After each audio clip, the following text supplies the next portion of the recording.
So here's the real question. How do dentists like you, who aren't willing to let insurance dictate how you will run your practice, who want to create incredibly profitable practices without sacrificing your time or sanity, how do you create the strategies to ensure your practice not only survives, but thrives in the 21st century? That's the blaring question. And Dr. Steve Schlintz is here to provide the answers. Welcome to Dental Practice Freedom Radio.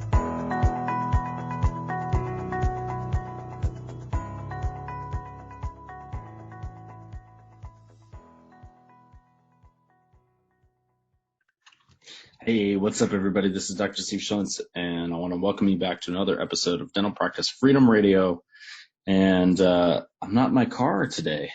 I'm about to head in my car, but I figured I'd talk about something that I've been getting a lot of questions about, and I think this is very, very, very important. One of the questions that I get asked a lot about when it comes to dental sales secrets, which is, of course, all about how do you set up your sales environment, how do you get more case acceptance, really how do you bring your new patients through your process. And, one of the questions I get asked all the time is, you are fee-for-service, I'm PPO, I'm probably not going to be able to do what it is on the program, and is it the right fit for me? And the reality is I always tell, dentists the same thing.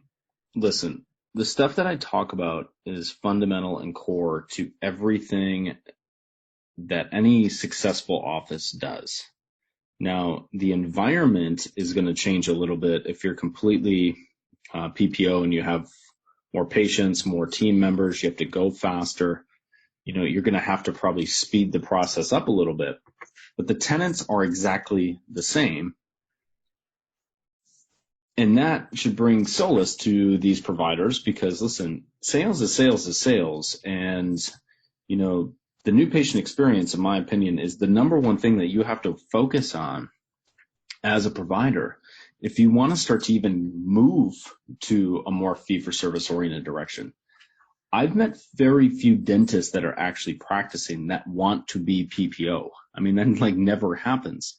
If you are a practice owner and you have multiple practices and you have associates, then there's some validity to saying, well, with PPO, as long as the profitability is there, I don't see an onus to change, because when you move from PPO to fee-for-service, one of the things that's required of the dentist is they have to do two things. One, they have to get a lot more centered and sure of who they are as a provider. And B, they probably have to develop some level of clinical skill that's going to make them more prized in the marketplace, so they can move to a more fee-for-service oriented direction. But when I say number two, I just want you to be aware that just because you have high clinical skills does not mean you should be a fee-for-service dentist. In fact, I think that's the number one problem that I see working with clients is they feel like now that I have these clinical skills, I should be fee-for-service. If you think that way and you've never developed the relationship skills and the new patient process and the emotional components that are necessary for you to be successful, you will undoubtedly fail, and you'll probably fail a lot faster than if you stayed in the PPO environment. So when you're starting to think about what are the things that I need to do to be more successful, to give myself the opportunity to become more fee-for-service in the future, you have to develop your relationship-based skills. You have to develop your new patient process. You have to develop your sales skills. And then you have to develop clinical skills as well. And then you also have to develop people skills and business skills. And, I think what happens, though, is when people are starting to think about where do I start, when I labeled out those 6 things, I think it was 6, you can feel overwhelmed very quickly, like, oh my gosh. And so, so the first thing they ask me is DSS for me? And the answer is always yes. Any dentist can benefit from it. And the reality is you should be thinking about your practice in the ways that I describe in Dental Sales Secrets, because there is sales component, but it's really how do you treat your new patient process? And then how do you build a system around what it is you do? And this is a different episode that I could talk entirely about. Different styles of practice will have fundamentally different business systems. You can't run a completely fee-for-service practice the same way you run a high-volume PPO practice. Those are two totally different models. And if you try to run one exactly the way you run another, with the same systems, the same policy, the same consultants, the same coaches, you will fail. I don't teach people in depth how to run hygiene in a PPO-based practice because I don't do it. I couldn't teach you that because I don't do it. I know some of what I would need to know, but I don't think it would be of value to you if I was a coach trying to teach something I don't currently do. But if you're looking at increasing your new patient process and conversion and sales, I do that all the time. That's what I do. That's my mantra. That's, to me, if I can get 10 new patients in the door and 6 of them convert to full-time comprehensive based care, I'll have a practice that's growing and thriving, and I don't have to work 4 or 5 days a week. I can work 2 days a week and work 3 days a week. And so, that's an entirely different podcast episode, but how do you build a system around what it is you're trying to do? But if you were going back and you thought, oh my gosh, this list is so daunting, where do I start? The first is clearly identifying who your ideal patient is and who you're trying to serve. And then you're going to start to build systems around that.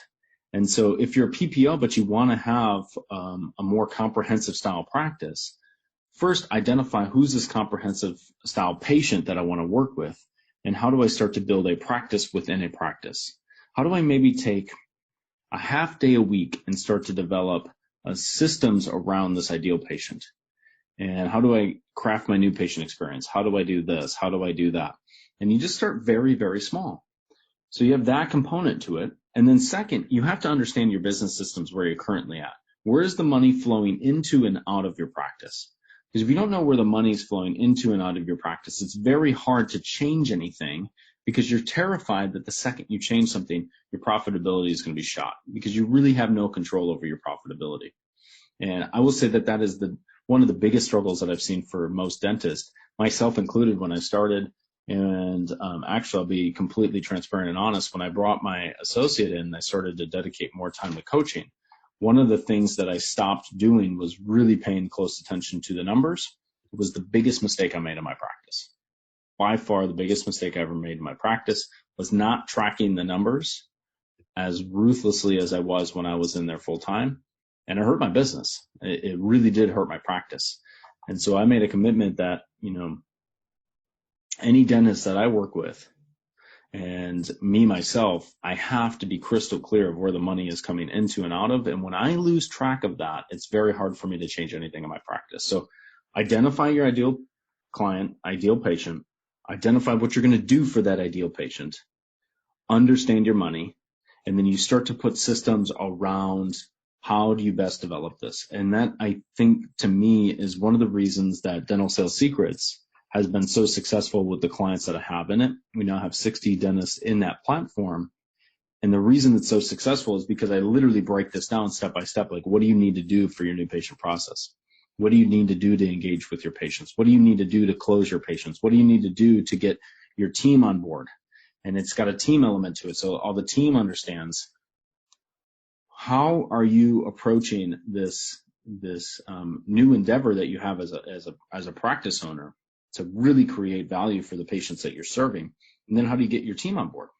And so I want you to be thinking about, as an office, as a provider, no matter where you're at, what am I currently doing to serve my ideal patient?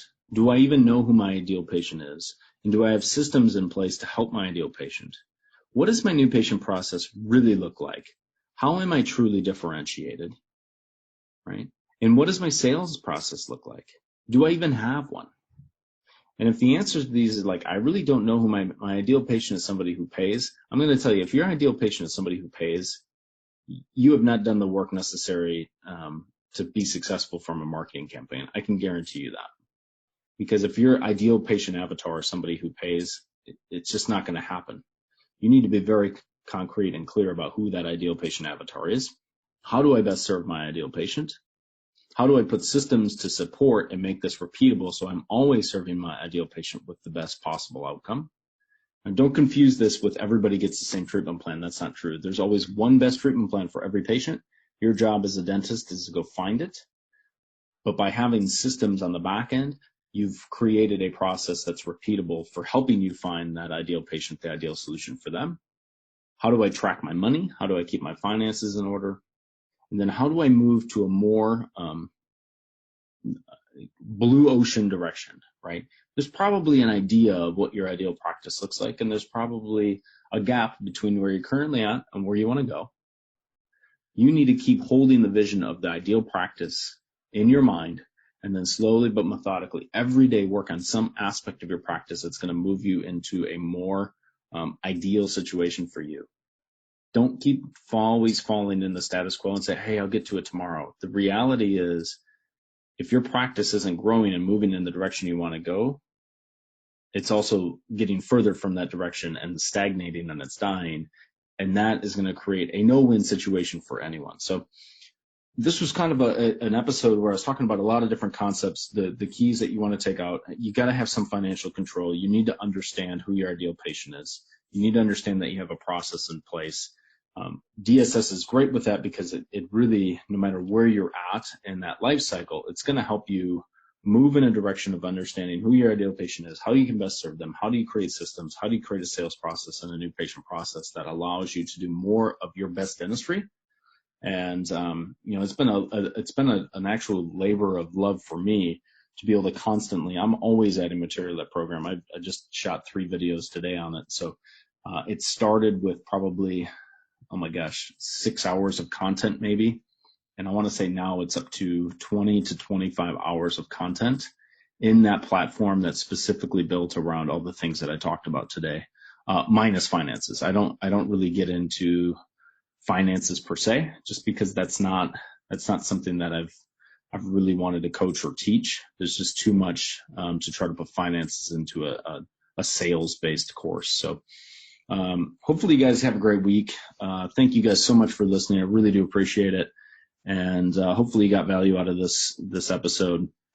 And as always, if you guys could do me a huge favor, leave me a review and a rating on iTunes or whatever platform you're listening to. If you have that option of leaving a review and rating on that platform, that'd be greatly appreciated. I'm going to include a link in the bio. If you ever want to set up a free breakthrough strategy session with me, I highly encourage it. It's very low pressure. I just want to get to know where you're at, where you're going. How can I best help you? How can I get you the resources for you to be able to take your practice to the next level? So take care. Have a good one. And I'll see you at the next episode. Thank you so much for listening to this episode on Dental Practice Freedom Radio with Dr. Steve Schlitz. We'll see you on the next episode.